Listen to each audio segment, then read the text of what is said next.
नमस्कार बच्चों, आज हम आपकी पाठ्य पुस्तक वसंत से पाठ 3 नादान दोस्त पढ़ने जा रहे हैं। इसके लेखक हैं प्रेमचंद।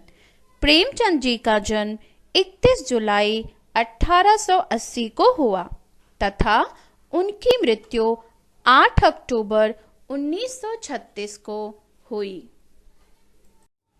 बच्चों, अब मैं आपको नादान दोस्त कहानी का सारांश बताने जा रही हूँ। आप लोग ध्यान से सुनिए। नादान दोस्त कहानी 2 भाई बहन पर आधारित कहानी है। इस कहानी को प्रेमचंद जी ने लिखा है। केशव और श्यामा 2 भाई बहन हैं। उनके घर के कार्निस के ऊपर चिड़िया ने अंडे दिए थे। वे चिड़िया के अंडों की सुरक्षा हेतु विभिन्न उपाय करते हैं, परंतु उनके उपाय निरर्थक हो जाते हैं। चिड़िया अपने अंडे स्वयं ही तोड़ देती है। दोनों को बहुत पछतावा होता है, परंतु बहुत देर हो चुकी होती है। वे दोनों अंडों की सुरक्षा के लिए अच्छे कार्य ही करते हैं, परंतु ज्ञान और अनुभव की कमी के कारण वे उनकी बर्बादी का कारण बन बैठते हैं। प्रेमचंद जी ने इसीलिए उन दोनों को नादान दोस्त कहा है। यह कहानी हमें यह सीख देती है कि किसी भी कार्य को करने से पहले पूरी तरह सुनिश्चित कर लें कि जो आप कर रहे हैं वह सही है या नहीं। केशव और श्यामा ने चिड़िया के बच्चों के लिए जो भी किया था, यदि वे अपने माता पिता से एक बार पूछ लेते तो शायद वे उन बच्चों को अपने सामने देख पाते। बच्चों, अब हम कहानी में आए नए शब्दों के अर्थ जानेंगे। पहला शब्द है कार्निस। कार्निस का मतलब होता है दीवार के ऊपर का आगे बढ़ा हुआ भाग।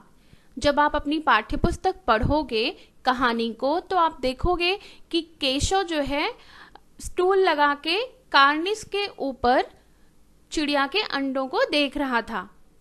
तब उस चित्र में आप समझ जाओगे कि कार्निस किसे कहते हैं। दूसरा शब्द है सुध। सुध मतलब याद या होश। तीसरा शब्द है तसल्ली। तसल्ली का मतलब दिलासा देना।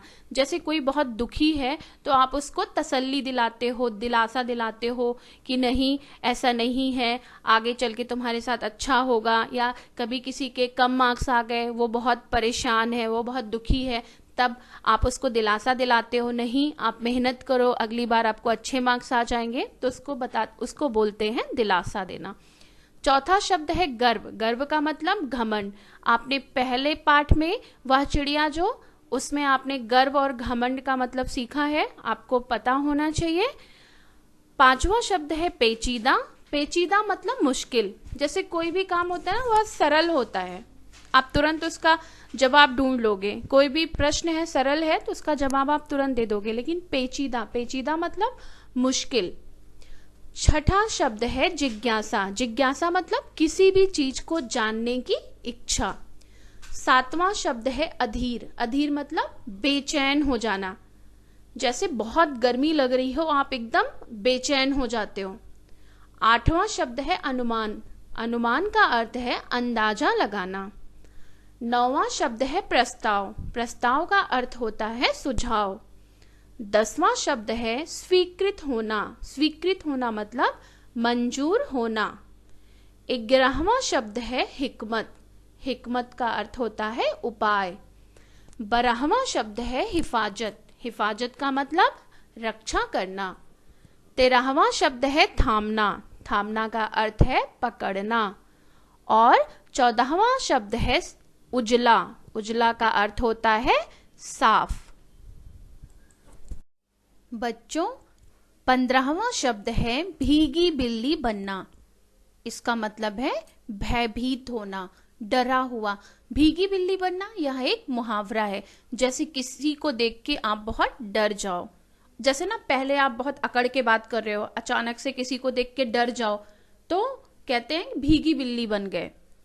16वां शब्द है सहमी हुई। सहमी हुई मतलब घबराई हुई या डरी हुई। 17वां शब्द है चेहरे का रंग उड़ना। चेहरे का रंग उड़ना मतलब घबरा जाना। जैसे अगर आपने कोई गलती की हो और अचानक से आपने देखा कि कोई आ गया तो आपके चेहरे का रंग उड़ गया, क्योंकि आप घबरा गए। आपने ये सोचा कि उसने देख लिया होगा और अब मुझे डांट पड़ेगी। तो चेहरे का रंग उड़ना भी एक मुहावरा है, इसका मतलब होता है घबरा जाना। 18वां शब्द है सत्यानाश करना। सत्यानाश करना का मतलब है बर्बाद कर डालना, किसी चीज को खराब करना।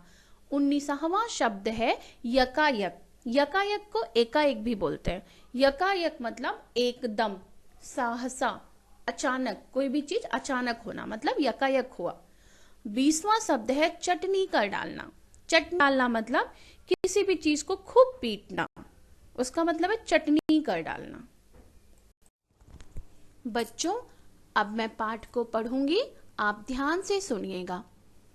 केशव के घर कार्निस के ऊपर एक चिड़िया ने अंडे दिए थे।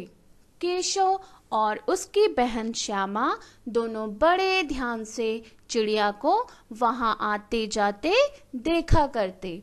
सवेरे दोनों आंखें मलते कार्निस के सामने पहुंच जाते और चिड़ा और चिड़िया दोनों को वहां बैठा पाते। उनको देखने में दोनों बच्चों को नामालूम क्या मजा मिलता। दूध और जलेबी की सुध भी न रहती थी। दोनों के दिल में तरह तरह के सवाल उठते। अंडे कितने बड़े होंगे, किस रंग के होंगे, कितने होंगे, क्या खाते होंगे, उनमें से बच्चे किस तरह निकल आएंगे, बच्चों के पर कैसे निकलेंगे, घोंसला कैसा है। लेकिन इन बातों का जवाब देने के लिए कोई नहीं। ना अम्मा को घर के काम धंधों से फुर्सत थी, ना बाबूजी को पढ़ने लिखने से। दोनों बच्चे आपस ही में सवाल जवाब करके अपने दिल को तसल्ली दे दिया करते थे। श्यामा कहती, क्यों भैया, बच्चे निकलकर फुर्र से उड़ जाएंगे। केशव विद्वानों जैसे गर्व से कहता, नहीं रे पगली, पहले पर निकलेंगे, बगैर परों के बेचारे कैसे उड़ेंगे। श्यामा, बच्चों को क्या खिलाएगी बेचारी। केशव इस पेचीदा सवाल का जवाब कुछ न दे सकता था। इस तरह 3-4 दिन गुजर गए। दोनों बच्चों की जिज्ञासा दिन दिन बढ़ती जाती थी। अंडों को देखने के लिए वे अधीर हो उठते थे। उन्होंने अनुमान लगाया कि अब जरूर बच्चे निकल आए होंगे। बच्चों के चारे का सवाल अब उनके सामने आ खड़ा हुआ। तो बच्चों, इस स्लाइड में इसका मैं मूल भाव आपको बताती हूँ कि केशव और श्यामा इस कहानी के 2 मुख्य पात्र हैं और दोनों सगे भाई बहन हैं। उनके घर में कार्निस के ऊपर एक चिड़िया ने अंडे दिए थे। तो जब केशव और श्यामा का ध्यान उधर गया कि अरे वहां तो चिड़िया ने अंडे दिए हैं, तो वो लोग खुश हो गए और वो लोग उस अंडे को देखना चाहते थे। और हमेशा उनके दिमाग में ये सवाल रहता था कि वो अंडे कितने होंगे, क्योंकि वो ऊपर था और वो लोग छोटे थे। वो कार्निस के ऊपर था और वो दोनों छोटे बच्चे थे, तो वो देख नहीं पा रहे थे। तो उनके दिमाग में था अंडे कितने होंगे और अंडे से बच्चे कैसे निकलेंगे, इनका घोंसला कैसे होगा और ये दिन भर खाते क्या होंगे। तो बच्चों को ना इन बातों में बड़ा आनंद आ रहा था और उनके पास ये प्रश्न भी बहुत थे, लेकिन उनके प्रश्न का उत्तर देने के लिए वहां पे कोई नहीं था, क्योंकि उनकी अम्मा को, मतलब उनकी मम्मी को दिन भर के घर के कामों से फुर्सत नहीं मिलती थी और पिताजी भी अपने पढ़ाई लिखाई के काम में लगे रहते थे। तो इसलिए उनके सवालों का जवाब कोई नहीं देता था। तो वो दोनों भाई बहन एक दूसरे से एकदम बैठ के डिस्कशन करते, ये होता होगा, वो होता होगा, अंडे से बच्चे कैसे निकलेंगे, आपस में वो लोग बात करते थे। और उनके सवालों का जवाब कोई बड़ा नहीं दे पाता था। जैसे कभी कभी होता, आपको कुछ क्वेश्चन का आंसर नहीं मालूम है तो आप क्या करते हो, अपने मम्मी से पूछते हो, पापा से पूछते हो, या अपनी टीचर से पूछते हो। तो श्यामा और केशव के सामने भी यही समस्या थी, उनको प्रश्नों का उत्तर नहीं पता चल पा रहा था, लेकिन उनके पास कोई था नहीं कि वो उनसे पूछने जाए। अब आप ये सोच सकते हो कि वो अपनी टीचर से पूछ सकते थे। तो शायद जैसा कि कहानीकार ने लिखा है, वो गर्मी के दिन थे, तो शायद बच्चे घर पे ही थे और उनके स्कूल की छुट्टियां थी। बच्चों, अब हम आगे पढ़ते हैं। चिड़िया बेचारी इतना दाना कहाँ पाएगी कि सारे बच्चों का पेट भरे। गरीब बच्चे भूख के मारे चू चू करके मर जाएंगे। इस मुसीबत का अंदाजा करके दोनों घबरा उठे। दोनों ने फैसला किया कि कार्निस पर थोड़ा सा दाना रख दिया जाए।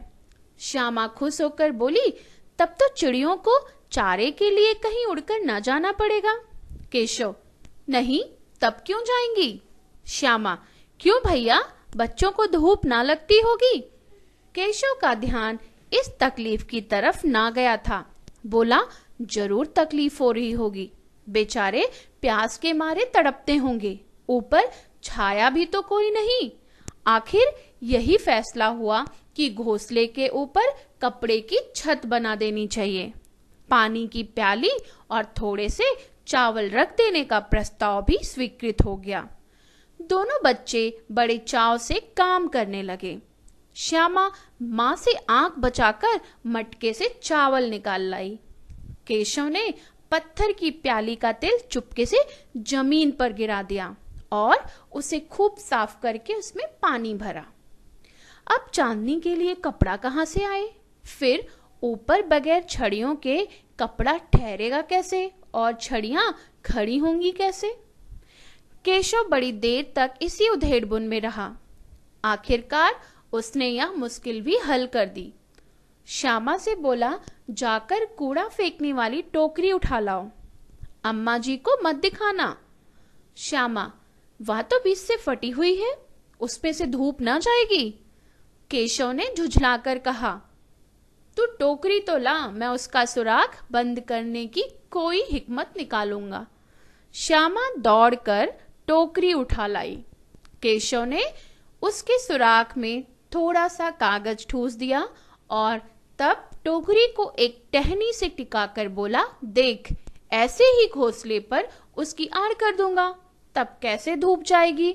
श्यामा ने दिल में सोचा, भैया कितने चालाक हैं।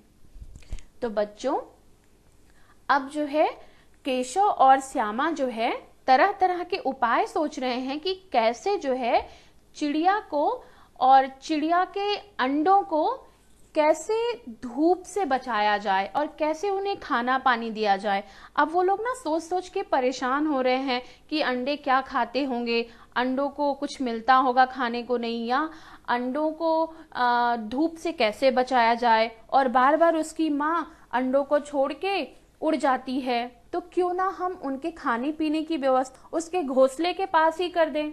वहां पे हम लोग उसके पीने के लिए पानी रख दें और उसके लिए हम खाने के लिए कुछ रख दें, तो चिड़िया बार बार जो है अपने घोंसले को छोड़कर जाएगी नहीं।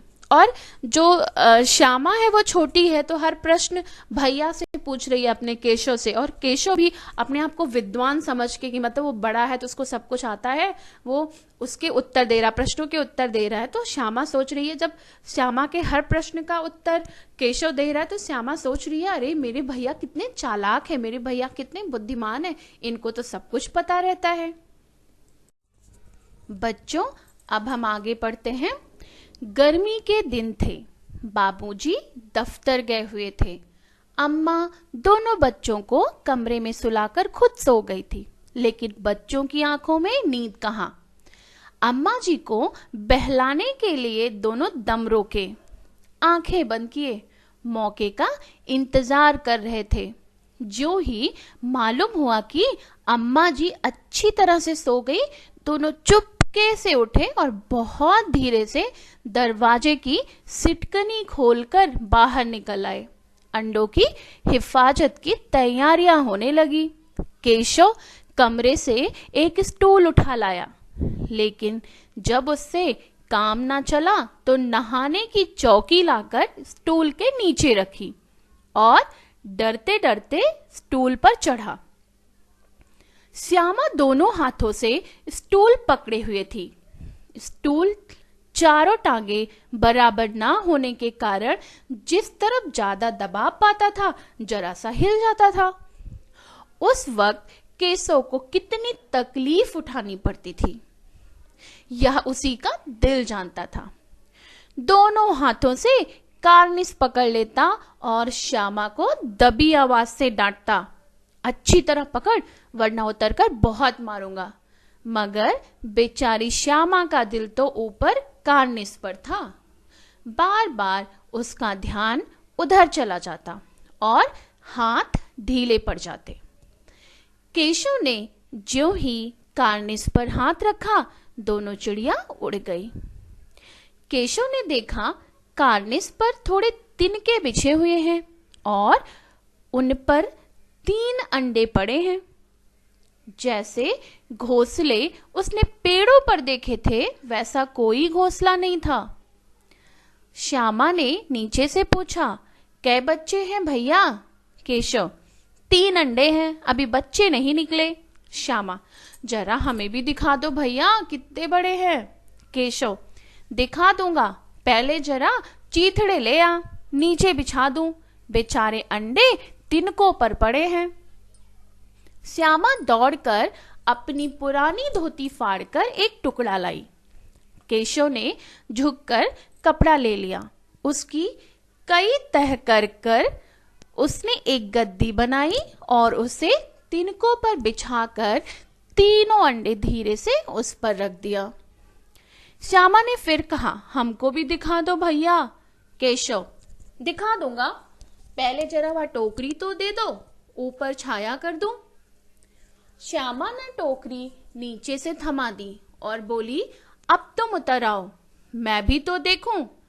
केशव ने टोकरी को एक टहनी से टिकाकर कहा, जा दाना और पानी की प्याली ले आ, मैं उतर आऊं तो तुझे दिखा दूंगा। श्यामा प्याली और चावल भी लाई। केशव ने टोकरी के नीचे दोनों चीजें रख दी और आहिस्ता से उतर आया। श्यामा ने गिड़गिड़ाकर कहा, अब हमको भी चढ़ा दो भैया। केशव, तू गिर पड़ेगी। श्यामा, ना गिरूंगी भैया, तुम नीचे से पकड़े रहना। तो बच्चों, अभी तक आपने समझा कि केशव और श्यामा के घर कार्निस के ऊपर चिड़िया ने अंडे दिए थे और वो लोग बहुत उत्सुक थे उन अंडों को देखने के लिए। और जब मम्मी उनकी जागती रहती थी, कोई काम करती रहती थी, तो उनको पता था कि माँ ये परमिशन नहीं देंगी कि हम लोग जाके अंडों को छुएं। तो इसीलिए उन लोगों ने क्या किया, सोचा कि जब पापा ऑफिस जाएंगे, मम्मी काम वाम करने के बाद दोपहर में सोती रहेंगी, उस वक्त हम दोनों चुपके से घर से बाहर निकलेंगे और जाके अंडों को देखेंगे। तो उन लोगों ने वही काम किया। अब उन लोगों ने जितना प्लानिंग किया था ना कि हम लोग अंडों की देखभाल कैसे करेंगे, उसके लिए क्या क्या करेंगे, तो उन लोगों ने अब यहाँ आकर ये सब किया। जब उनकी माँ सो गई तो उन्होंने किया क्या कि अंडों के लिए एक गद्दा बनाया। उस एक गद्दा कैसे बनाया, अपनी बहन को बोला, जाओ चिथड़े ले आओ। चिथड़े मतलब पुराने कपड़े। पुराने कपड़े को फाड़ के उसकी बहन दी, तो उसने क्या किया, उसको 2-3 परत कर दिया और उसने वहां बिछा दिया ऊपर कार्निस पे, और उसके ऊपर जो है अंडों को रख दिया। और अंडों को धूप से बचाने के लिए उसने एक टोकरी भी उस पर रख दी कि टोकरी के नीचे अंडों को कर दिया, जिससे कि अंडों को धूप ना लगे। और उसने सारे इंतजाम कर दिए जिससे कि चिड़िया को कोई परेशानी ना हो। बच्चों, अब हम आगे पढ़ते हैं। केशव, ना भैया, कहीं तू गिर पड़ी तो अम्मा जी मेरी चटनी ही कर डालेंगी, कहेंगी तूने ही चढ़ाया था, क्या करेगी देखकर, अब अंडे बड़े आराम से हैं, जब बच्चे निकलेंगे तो उनको पालेंगे। दोनों चिड़िया बार बार कार्निस पर आती थी और बगैर बैठे ही उड़ जाती थी। केशव ने सोचा हम लोगों के डर से नहीं बैठती। स्टूल उठाकर कमरे में रख आया, चौकी जहां की थी वहां रख दी। अब क्योंकि वो लोग अपनी माँ से डर रहे थे ना, जिससे माँ को कुछ ना पता चले उन लोगों ने क्या क्या किया है। उन्होंने देखा कि चिड़िया वहां नहीं आ रही और दूर बैठी है, तो उनको समझ में आ गया चिड़िया हमसे डर रही है। तो उन्होंने क्या किया, वहां से हट गए, स्टूल जहां से उठा के लाया था वहां रख दिया, चौकी जहां से लाए थे वहां रख दिए, कि जिससे किसी को पता ना चले कि हमने क्या किया। लेकिन उसने क्या किया, खुद तो देख लिया अंडे, बट अपनी बहन को नहीं दिखाया। श्यामा ने आंखों में आंसू भरकर कहा, तुमने मुझे नहीं दिखाया, मैं अम्मा जी से कह दूंगी। केशव, अम्मा जी से कहेगी तो बहुत मारूंगा, कह देता हूं। श्यामा, तो तुमने मुझे क्यों नहीं दिखाया? केशव, और गिर पड़ती तो 4 सर ना हो जाते? श्यामा, हो जाते, देख लेना, मैं कह दूंगी। अब क्या हुआ कि श्यामा केशव को धमकी दे रही है कि तुमने मुझे चिड़िया के बच्चों को नहीं दिखाया, अंडों को नहीं दिखाया ना, अब मैं तुम्हारा कंप्लेन करूंगी, अब मैं सब कुछ माँ को बता दूंगी। इतने में कोठरी का दरवाजा खुला और माँ ने धूप से आंखों को बचाते हुए कहा, तुम दोनों बाहर कब निकल आए? मैंने कहा ना था कि दोपहर को ना निकलना। किसने किवाड़ खोला?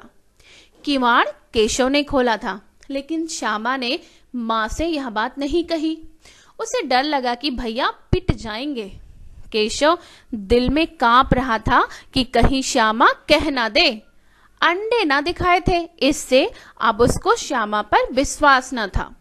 श्यामा सिर्फ मोहब्बत के मारे चुप थी, या इस कसूर में हिस्सेदार होने की वजह से इसका फैसला नहीं किया जा सकता। शायद दोनों ही बातें थी। माँ ने दोनों को डांट डपट कर फिर कमरे में बंद कर लिया और धीरे धीरे उन्हें पंखा झलने लगी। अभी सिर्फ 2 बजे थे, बाहर तेज लू चल रही थी। अब दोनों बच्चों को नींद आ गई थी।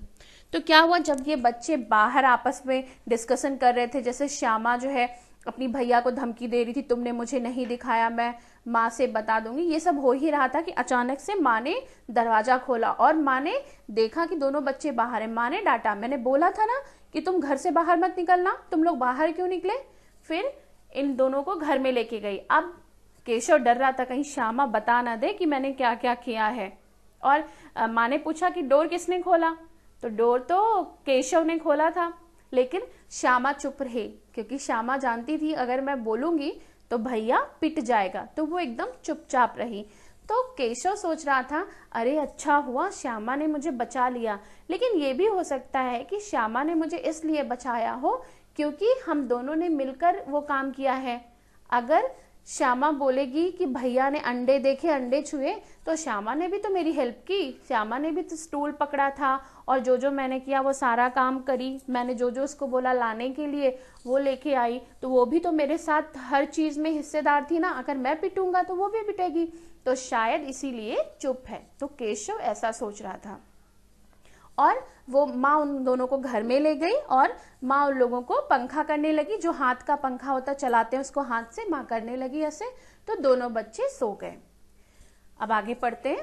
4 बजे यकायक श्यामा की नींद खुली, मतलब 4 बजे वो लोग जागे। किवाड़ खुले हुए थे। वह दौड़ी हुई कार्निस के पास आई और ऊपर की तरफ ताकने लगी। टोकरी का पता न था। संयोग से उसकी नजर नीचे गई और वह उल्टे पांव दौड़ती हुई कमरे में जाकर जोर से बोली, भैया अंडे तो नीचे पड़े हैं, बच्चे उड़ गए। केशव घबराकर उठा और दौड़ा हुआ बाहर आया तो क्या देखता है कि तीनों अंडे नीचे टूटे पड़े हैं और उनसे कोई चूने की सी चीज बाहर निकल आई है। पानी की प्याली भी एक तरफ टूटी पड़ी है। उसके चेहरे का रंग उड़ गया। सहमी हुई आंखों से जमीन की तरफ देखने लगी। श्यामा ने पूछा, बच्चे कहाँ उड़ गए भैया? केशव ने करुण स्वर में कहा, अंडे तो फूट गए। श्यामा, और बच्चे कहाँ गए? केशव, तेरे सर में। देखती नहीं है अंडों में से उजला उजला पानी निकल आया है, वही तो 2-4 दिनों में बच्चे बन जाते। माँ ने सोटी हाथ में लिए हुए पूछा, तुम दोनों वहां धूप में क्या कर रहे हो? श्यामा ने कहा, अम्मा जी चिड़िया के अंडे टूटे पड़े हैं।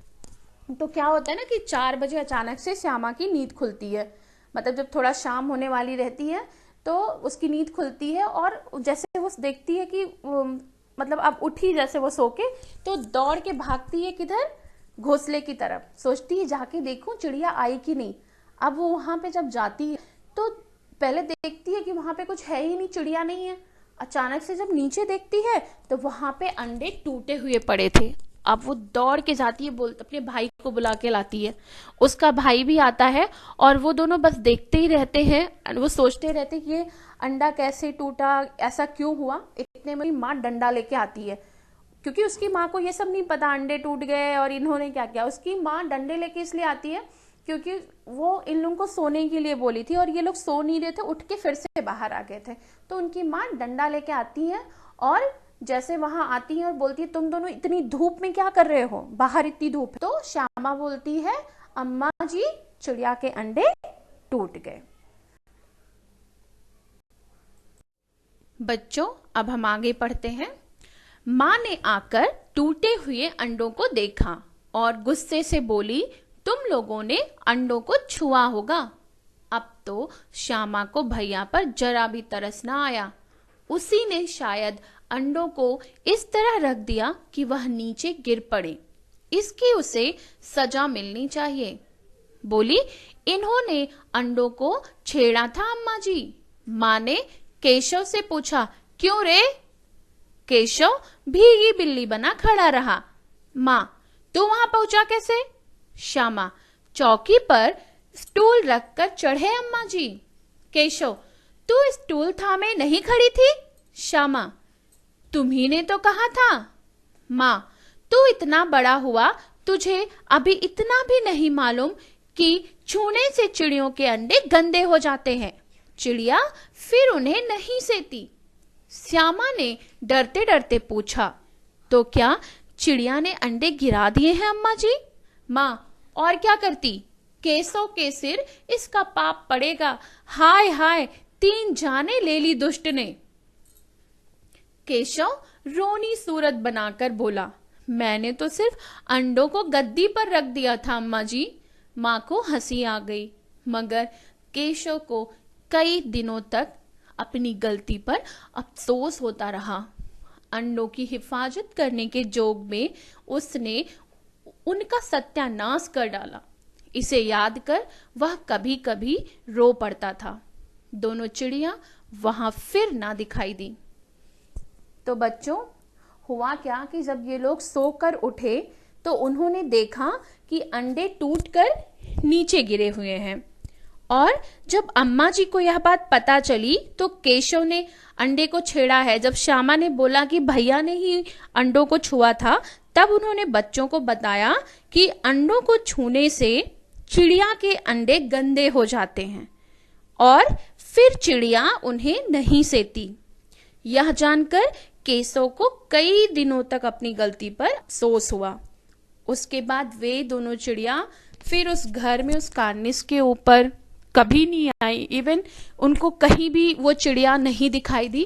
तो केशव को यह बात हमेशा याद आती रही कि मैंने उन 3 बच्चों की जान ले ली थी। वो अंडे मेरी वजह से फूटे थे, क्योंकि उनकी अम्मा ने यह बताया कि तुम लोगों ने अंडों को छू लिया, इस वजह से चिड़िया के अंडे फूट गए।